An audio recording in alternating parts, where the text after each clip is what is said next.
ಇನ್ನು ವಿಧಾನಸಭೆಯ by election result ಬಂದಿದ್ದು ಕಳೆದ ಒಂದು ವಾರದಿಂದ ಬಿಜೆಪಿಯ ಬಣ ಬಡಿದಾಟ ಏನಿತ್ತು ಇದು ತಾರಕಕ್ಕೇರ್ತಾ ಇದೆ. ಬಿಜೆಪಿ ಒಳಜಗಳದಿಂದಾಗಿ ರಾಜ್ಯ ಸರ್ಕಾರಕ್ಕೆ ಲಾಭವಾಗುತ್ತಾ? ಅಧಿವೇಶನದಲ್ಲಿ ಬಿಜೆಪಿಯ ಈ ಒಳಜಗಳ ಏನಿದೆ ಇದರಿಂದಾಗಿ ರಾಜ್ಯ ಸರ್ಕಾರಕ್ಕೆ ಲಾಭ ಏನಾದರೂ ಆಗುತ್ತಾ ಅನ್ನುವಂತಹ ಪ್ರಶ್ನೆ ಎದುರಾಗ್ತಿದೆ. ಅಧಿವೇಶನದಲ್ಲಿ ವಿಪಕ್ಷಗಳ ಸಮರದಿಂದ ರಾಜ್ಯ ಸರ್ಕಾರ ಪಾರಾಗುತ್ತಾ? ರಾಜ್ಯ ಸರ್ಕಾರ ಪಾರಾಗೋದಕ್ಕೆ ಅವಕಾಶ ಏನಾದರೂ ಸಿಗುತ್ತಾ? ವಕ್ಫ್ ವಿಚಾರ, ವಾಲ್ಮೀಕಿ ಹಗರಣ, ಮುಡಾ ಹಗರಣ ಸೇರಿ ಅನೇಕ ಆರೋಪಗಳು ಕೇಳಿಬರ್ತಾ ಇತ್ತು. ಇದೆಲ್ಲದಕ್ಕೂ ಸಂಬಂಧಪಟ್ಟಂತೆ ಬಿಜೆಪಿ ತೀವ್ರತರವಾಗಿ ಆರೋಪಗಳನ್ನು ಮಾಡ್ತು, ಹೋರಾಟಗಳನ್ನು ಕೂಡ ಮಾಡ್ತು, ಪಾದಯಾತ್ರೆಗಳನ್ನು ಮಾಡ್ತು. ಇದೆಲ್ಲದರ ಹೊರತಾಗಿ ಒಂದೇ ಒಂದು ವಿಷಯವನ್ನು ಕೂಡ ತಾರ್ಕಿಕ ಅಂತ್ಯಕ್ಕೆ ಕೊಂಡೊಯ್ಯಲಿಲ್ಲ. ಇನ್ನು ಈಗ ಇದೇ ವಿಚಾರವನ್ನು ಮುಂದೆ ಇಟ್ಕೊಂಡು ಸರ್ಕಾರವನ್ನು ಕಟ್ಟಿ ಹಾಕೋದಕ್ಕೆ ಅಂತ ಬಿಜೆಪಿ ಪ್ಲ್ಯಾನ್ ಕೂಡ ಮಾಡಿಕೊಂಡಿತ್ತು. ಈ ಆರೋಪಗಳೇನು ಕೇಳಿಬಂದಿತ್ತು, ಇದೇ ವಿಚಾರಗಳನ್ನು ಇಟ್ಟು ರಾಜ್ಯ ಸರ್ಕಾರವನ್ನು ಪ್ರಶ್ನೆ ಮಾಡೋದಕ್ಕೆ, ರಾಜ್ಯ ಸರ್ಕಾರವನ್ನು ಇಕ್ಕಟ್ಟಿಗೆ ಸಿಲುಕಿಸೋದಕ್ಕೆ ಅಂತ ಬಿಜೆಪಿ ತಯಾರಿ ಕೂಡ ಮಾಡ್ಕೊಳ್ತಾ ಇತ್ತು. ಆದರೆ ಈಗ ಬಿಜೆಪಿ ಪಕ್ಷದಲ್ಲೇ ಒಳಜಗಳ ಇದೆ. ಎರಡು ತಂಡಗಳಾಗಿ ಬಿಜೆಪಿ ಒಡೆದು ಹೋಗ್ತಾ ಇದೆ. ಈ ನಡುವೆ ಸಮರ್ಥ ನಾಯಕರ ಕೊರತೆ ಕೂಡ ಬಿಜೆಪಿ ಕಾಡ್ತಾ ಇದೆ. ಯಾಕಂದರೆ ಸಮರ್ಥವಾಗಿ ಸಿಎಂ ಸಿದ್ದರಾಮಯ್ಯ ಅವರ ವಿರುದ್ಧ ಸಮರ್ಥವಾಗಿ ಎದ್ದು ನಿಂತು ಆ ಮಾತನಾಡುವಂತಹ ನಾಯಕರು, ಪ್ರಶ್ನೆ ಮಾಡುವಂತಹ ನಾಯಕರು ಯಾರೊಬ್ಬರು ಕೂಡ ಇಲ್ಲ.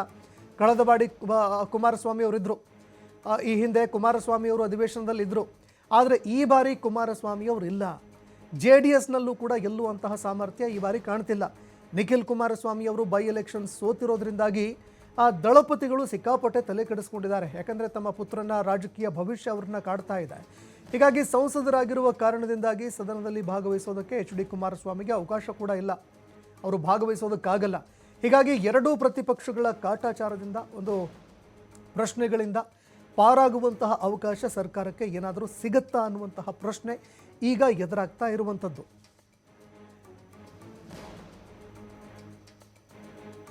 ಇನ್ನು ರಾಜ್ಯ ಸರ್ಕಾರಕ್ಕೆ ಇದು ಲಾಭವಾಗಿ ಪರಿಣಮಿಸುತ್ತಾ ಅನ್ನುವಂತಹ ಅನುಮಾನ, ಪ್ರಶ್ನೆ ಈಗ ಎದುರಾಗ್ತಾ ಇದೆ.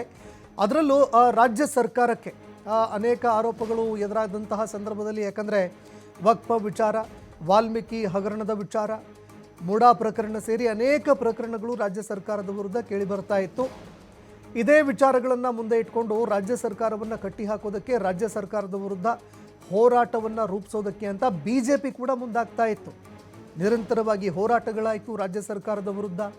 ಸಿಎಂ ಸಿದ್ದರಾಮಯ್ಯ ಅವರನ್ನು ಇಕ್ಕಟ್ಟಿಗೂ ಕೂಡ ಸಿಲುಕಿಸಿ ಆಯಿತು, ತನಿಖೆಗೂ ಕೂಡ ಒಳಪಡೆಯುವಂತೆ ಮಾಡುವಂತಾಯಿತು. ಆದರೆ ಈ ಪ್ರಕರಣಗಳು ತಾರ್ಕಿಕ ಅಂತ್ಯಕ್ಕೆ ಕೊಂಡೊಯ್ಯೋದಕ್ಕಾಗಲಿಲ್ಲ. ಈಗ ಅಧಿವೇಶನ ಎದುರಿಗೆ ಬರ್ತಾ ಇದೆ. ಅಧಿವೇಶನದಲ್ಲಿ ರಾಜ್ಯ ಸರ್ಕಾರವನ್ನು ಇಕ್ಕಟ್ಟಿಗೆ ಸಿಲುಕಿಸಬಹುದು. ಈ ವಿಚಾರಗಳನ್ನು ಒಂದು ತಾರ್ಕಿಕ ಅಂತ್ಯಕ್ಕೆ ಕೊಂಡೊಯ್ಯೋದಕ್ಕೆ ವಿಪಕ್ಷಗಳಿಗೂ ಕೂಡ ಒಂದು ಅವಕಾಶ ಇದೆ. ಆದರೆ ವಿಪಕ್ಷಗಳಲ್ಲಿ ಇರುವಂತಹ ಒಳಜಗಳ ಈಗ ವಿಪಕ್ಷವನ್ನು ದುರ್ಬಲ ಮಾಡ್ತಾ ಇದೆಯಾ ಅನ್ನುವಂತಹ ಪ್ರಶ್ನೆ ಎದುರಾಗ್ತಾ ಇದೆ.